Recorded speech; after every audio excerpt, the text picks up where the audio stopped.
Assalamualaikum warahmatullahi wabarakatuh. Hai guys, welcome to my YouTube channel. Hari ini saya akan mempresentasikan tugas perancangan pabrik kimia 2 mengenai proses pembuatan biodiesel.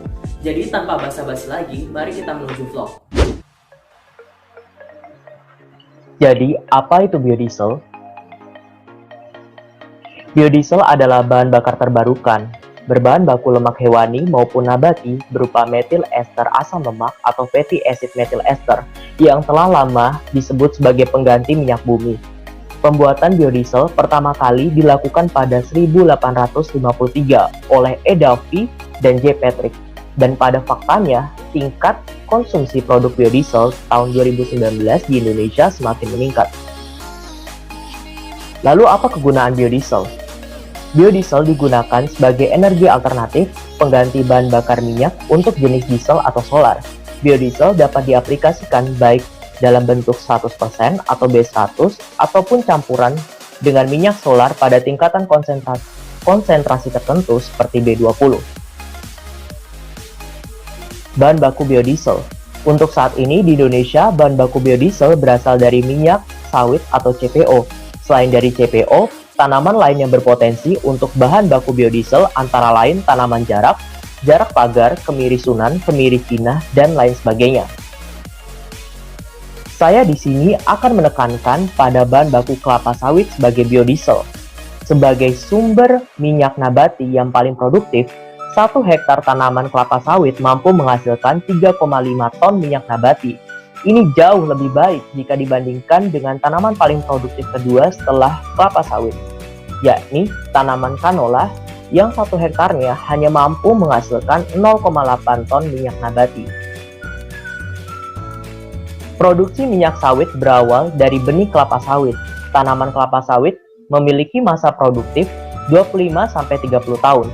Setelah 30 bulan, tanaman kelapa sawit dianggap sudah dewasa dan siap untuk dipanen.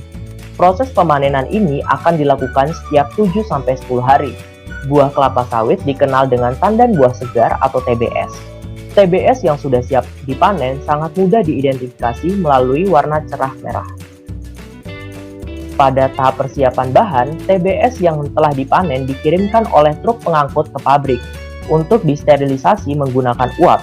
Proses ini dilakukan agar TBS dapat dilepas dari tandan dan untuk mematikan enzim yang dapat menyebabkan penurunan kualitas TBS.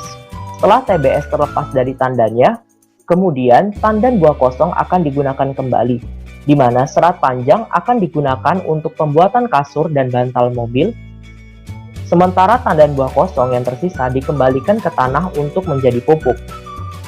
Setelah dilepas dari tandan, buah kelapa sawit diolah menjadi 2 produk utama, yakni minyak kelapa sawit mentah atau CPO yang diekstrak dari mesokarp atau daging buah, dan minyak inti sawit PKO yang berasal dari biji keras di tengah.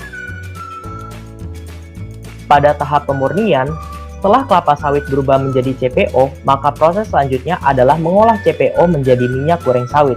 Secara garis besar, proses pengolahan CPO menjadi minyak goreng sawit terdiri dari 2 tahap, yakni pemurnian atau refinery dan pemisahan atau fractionation.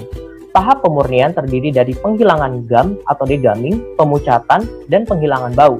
Sedangkan pada tahap pemisahan terdiri dari proses pengkristalan atau crystallization dan pemisahan fraksi. Pada proses ini terjadi pemanasan CPO. Hasil dari proses ini disebut juga dengan DPO atau degum palm oil. DPO yang dihasilkan dari proses degumming dipompa menuju dryer. Setelah dari dryer, DPO dipompakan ke reaktor, kemudian turun ke slurry tank. Di dalam slurry tank terjadi pemanasan dan juga penambahan H3PO4 dan CaCO3.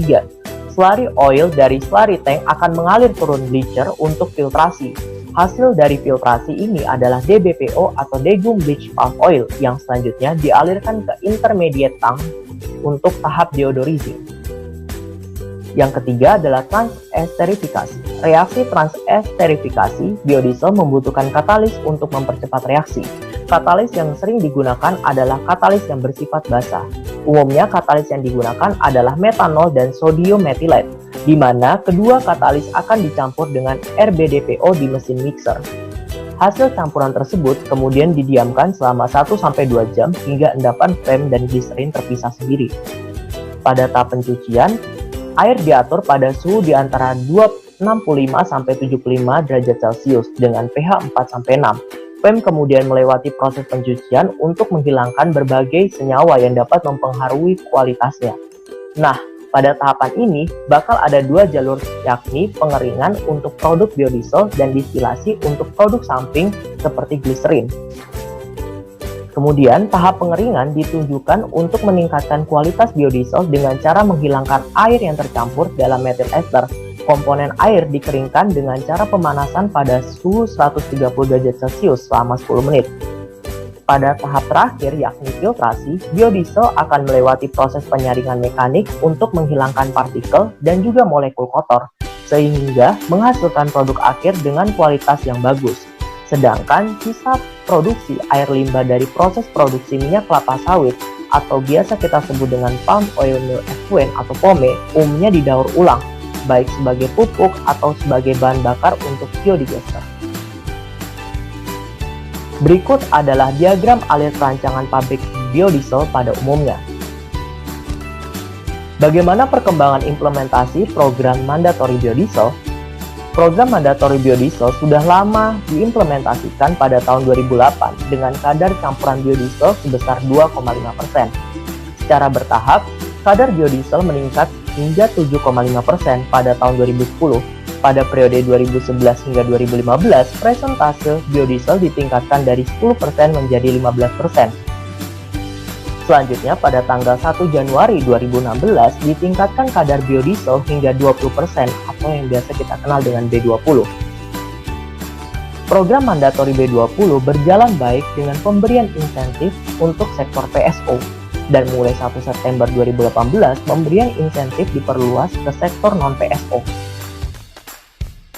Berikut adalah lampiran sumber informasi yang saya dapatkan dalam penyusunan materi ini. Thank you for watching this video. Don't forget to like, comment, subscribe, and share. And I will see you in my next video. Bye!